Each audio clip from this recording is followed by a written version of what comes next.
السلام علیکم ورحمۃ اللہ تعالی وبرکاتہ نحمدہ ونصلی ونسلم علی حبیبہ الکریم وعلی آلہ واصحابہ اجمعین اما بعد۔ معلم الدین دوسرا حصہ صفحہ نمبر 54 تک ہم نے پڑھا تھا۔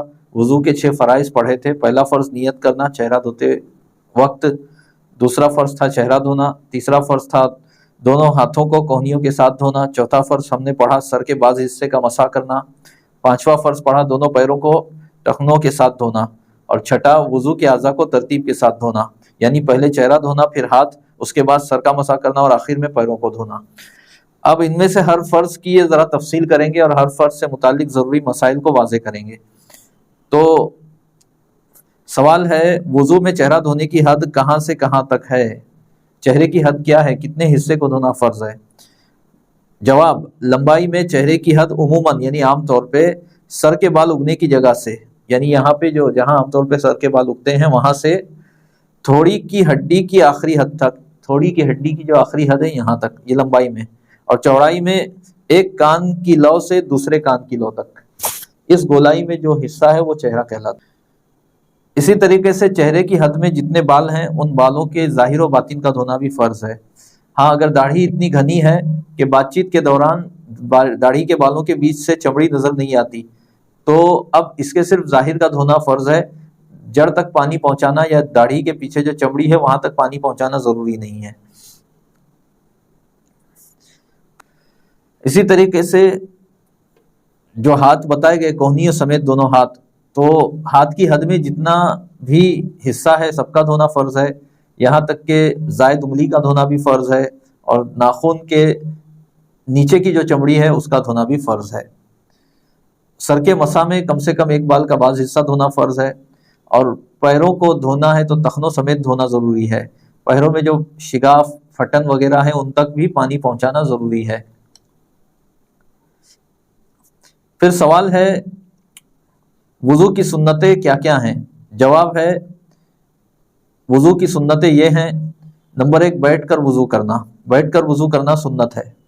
نمبر 2، رخ قبلے کی طرف کرنا۔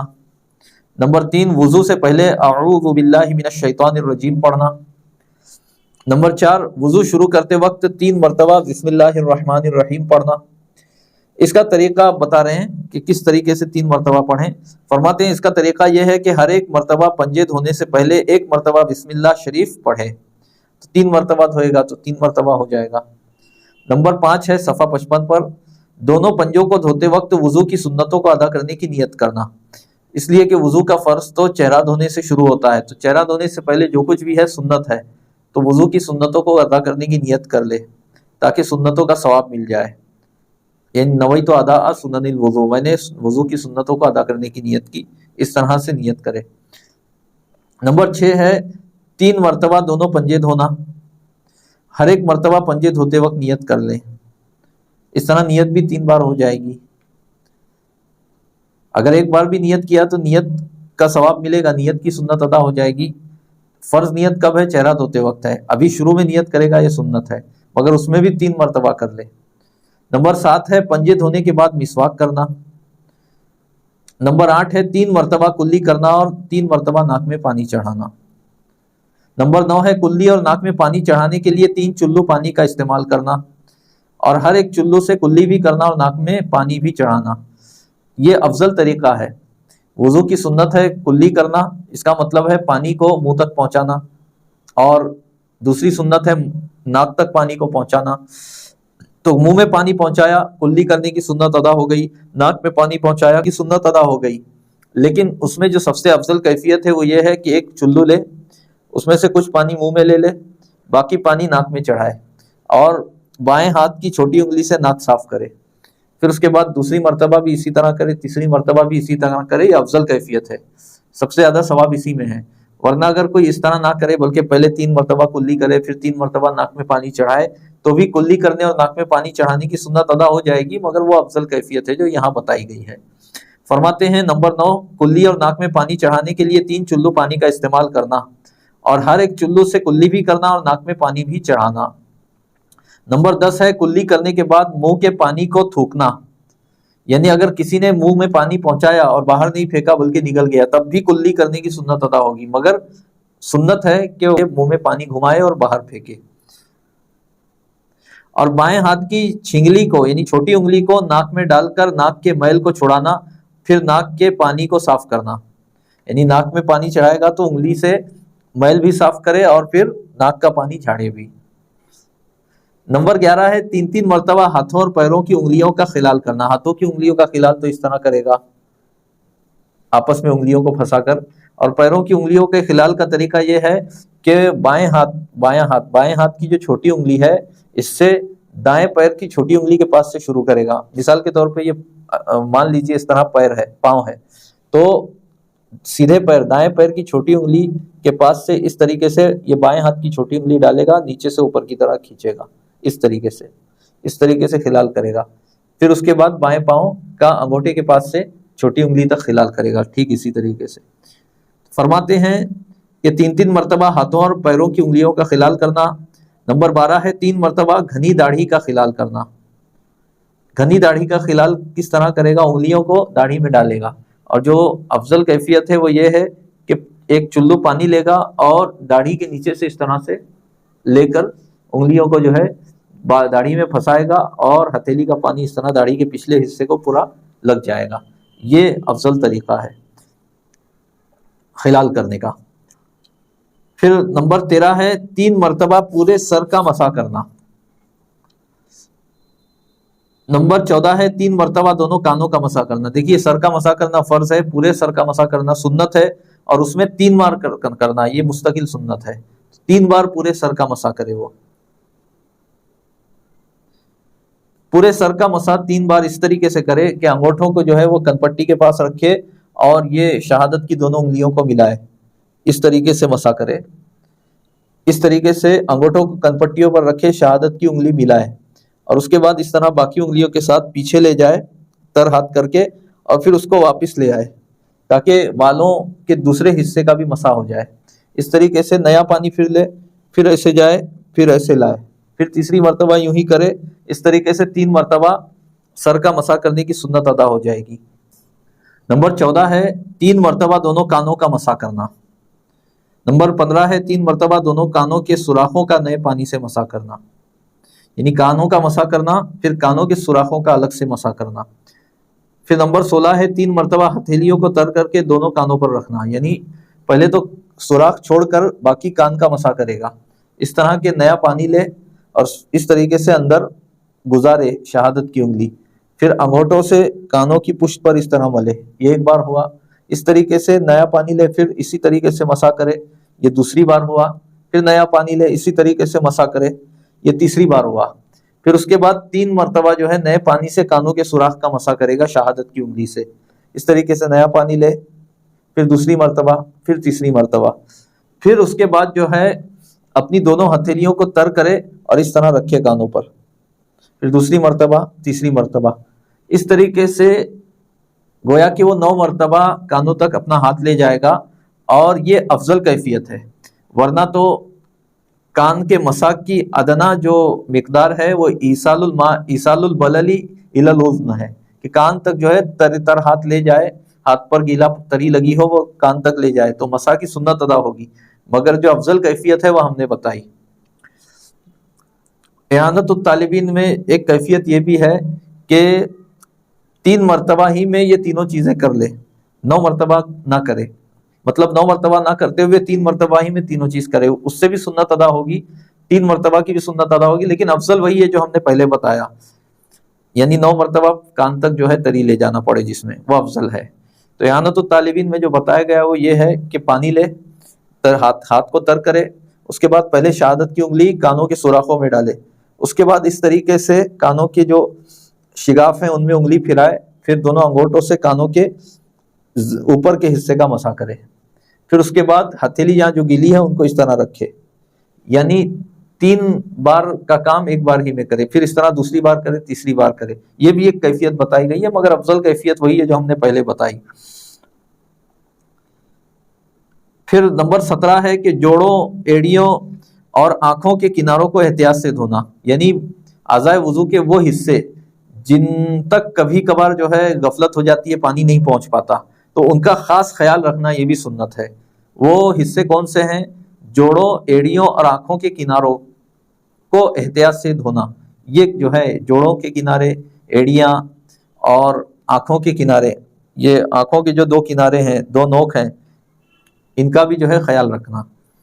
نمبر 18 ہے وضو کے ہر عضو کو 3 مرتبہ مل مل کر دھونا۔ ملنا جو ہے دھونا فرض ہے، ملنا سنت ہے، تو ہر عضو پر جو ہے 3 مرتبہ ہاتھ پھیرے دھونے کے دوران۔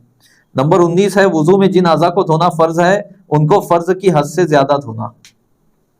جیسے کوہنی سمیت دھونا فرض ہے تو بازو بھی دھو لے، اور ٹخنوں سمیت دھونا پاؤں فرض ہے تو بنڈلی بھی دھو لے،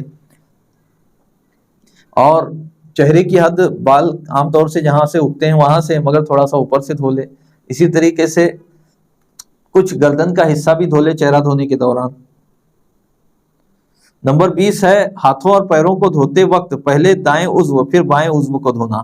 دائیں عضو کو پہلے دھوئے پھر بائیں عضو کو دھوئے۔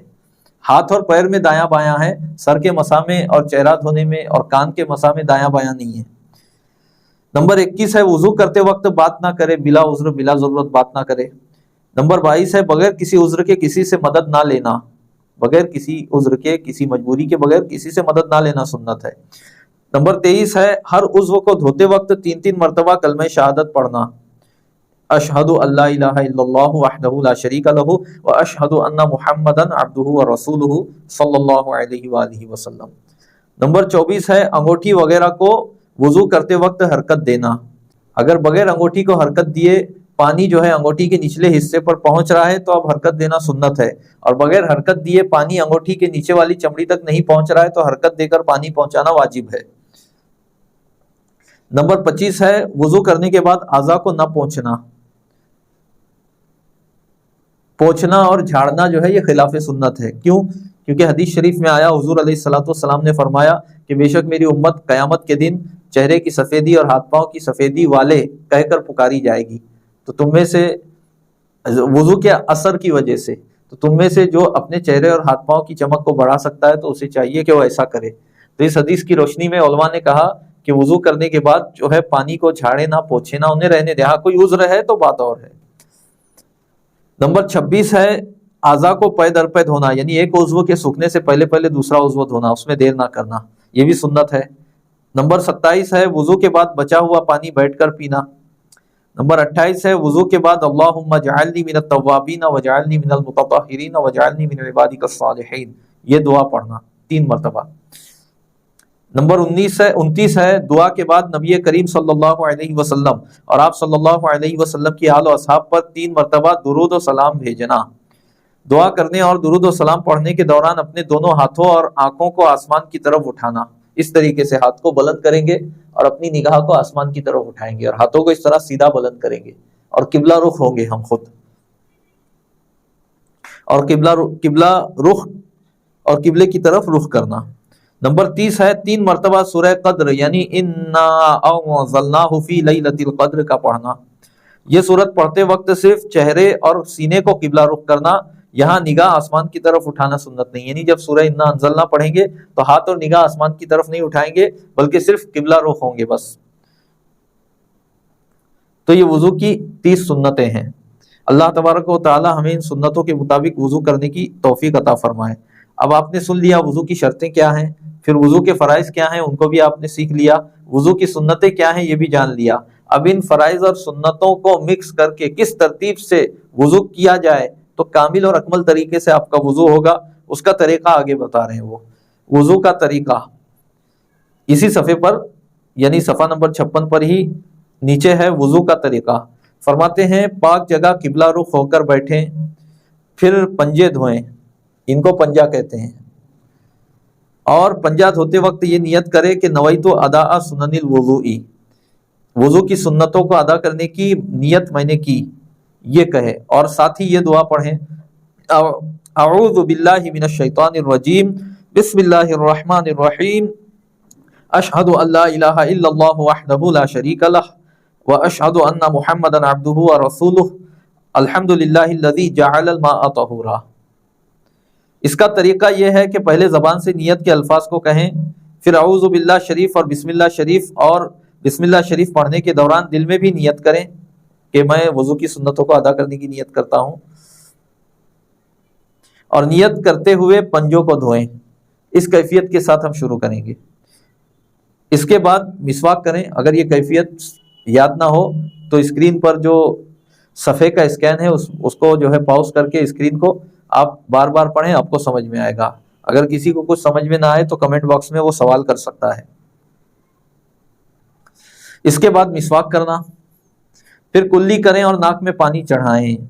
کلی کرتے وقت غرغرہ کریں، یعنی پورے منہ میں پانی پھرائیں، اور ناک میں پانی چڑھانے میں مبالغہ کریں، یعنی ناک میں جب پانی چڑھائیں تو ناک کی جو نرم ہڈی ہے وہاں تک پانی چڑھائیں۔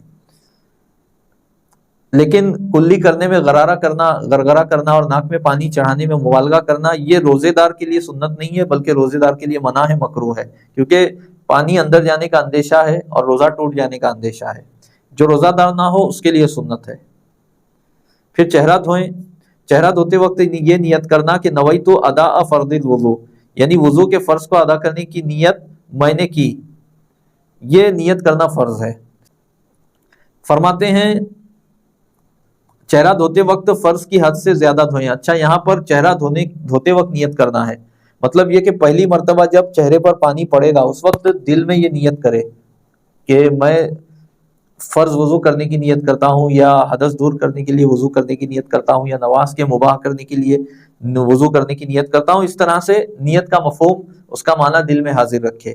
زبان سے پہلے نیت کر لے، پھر ساتھ میں جو ہے وہ جب چہرہ دھونا شروع کرے تو دل میں بھی نیت حاضر رکھے۔ زبان سے نیت کرنا سنت ہے، دل میں نیت کرنا فرض ہے چہرہ دھوتے وقت۔ فرماتے ہیں چہرہ دھوتے وقت فرض کی حد سے زیادہ دھوئیں، جیسا کہ میں نے ابھی بتایا۔ داڑھی کا خلال کریں، یعنی نئے پانی سے۔ اس کی کیفیت بھی میں نے بتائی کہ چلو میں پانی لے اور پچھلے حصے سے جو ہے انگلیوں کو داڑھی میں پھنساتے ہوئے اس طرح آگے لے آئے ہاتھ۔ پھر دونوں ہاتھوں کو فرض کی حد سے زیادہ دھوئیں۔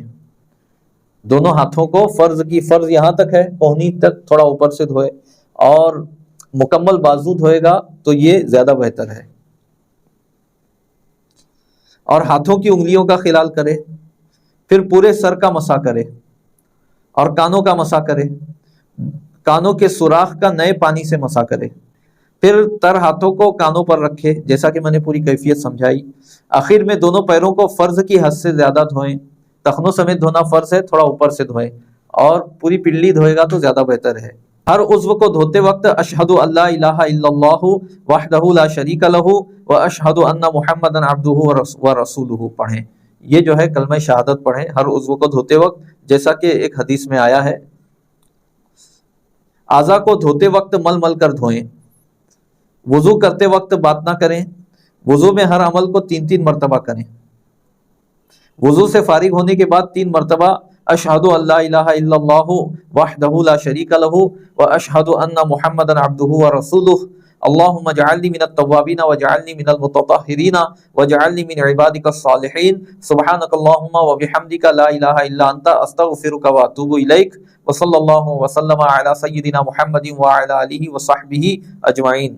یہ پڑھے، یہ وضو کے بعد والی دعا ہے، اور اس کا طریقہ وہی ہے کہ قبلہ رخ ہو جائے، اپنی نگاہ آسمان کی طرف اٹھائے اور دونوں ہاتھ بھی اس طرح اٹھائے اور پڑھے۔ اور یہ دعا پڑھتے وقت قبلہ رخ ہاتھ اور آنکھوں کو آسمان کی طرف اٹھائیں، پھر قبلہ رخ ہوتے ہوئے سورہ قدر یعنی انا انزلناہ فی لیلۃ القدر کو 3 مرتبہ پڑھیں، پھر تحیۃ الوضو کی 2 رکعت نماز پڑھیں۔ ہر وضو کرنے کے بعد تحیۃ الوضو کی 2 رکعت پڑھنا سنت ہے۔ مستحب ہے کہ ہر عضو دھوتے وقت الگ الگ دعائیں جو ضعیف حدیثوں میں آئی ہیں انہیں پڑھیں۔ دیکھیے ہمارے اکابر علماء شافعیہ نے تو کہا کہ کوئی دعا سنت نہیں ہے اعضائے وضو کو دھوتے وقت۔ یہاں مراد یہ ہے کہ اگر کچھ بھی نہیں پڑھے گا تو یہ کوئی مکروہ نہیں ہے، یا یہ نہیں کہا جائے گا کہ اس کا وضو ناقص ہے، لیکن کچھ ضعیف احادیث میں دعائیں آئی ہیں، اور وہ ضعیف احادیث اس لیول کی ہیں کہ فضائل اعمال میں ان پر عمل کیا جا سکتا ہے، تو اسی لیے یہاں انہوں نے کہا کہ مستحب ہے کہ ہر عضو دھوتے وقت الگ الگ دعائیں جو ضعیف حدیثوں میں آئی ہیں انہیں پڑھیں۔ مصنف کہتے ہیں جو فقیر کی کتاب شافعی اذکار اور دعائیں میں دی گئی ہیں، ہر عضو کے لیے جدا گانا دعا ہے، جو شافعی اذکار اور دعائیں نامی ایک کتاب ہے مفتی رفیق سعدی شافعی صاحب قبلہ کی، وہاں پر آپ حضرات دیکھ سکتے ہیں۔ تو یہ وضو کا مکمل طریقہ ہے. انشاءاللہ وضو کرنے والے پر کون کون سے کام کو کرنا جو ہے حرام ہے، منع ہے، اس کا بیان انشاءاللہ کل آئے گا. یہ صفحہ نمبر 58 ہے، یہاں تک ہم نے پڑھا. اگر کسی کو کوئی بات سمجھ میں نہ آئی تو وہ کمنٹ باکس میں سوال لکھے، انشاءاللہ اسے تشفی بخش جواب دینے کی کوشش کی جائے گی. وصلی اللہ علی سیدنا محمد وآلہ وصحبہ اجمعین. السلام علیکم ورحمۃ اللہ وبرکاتہ.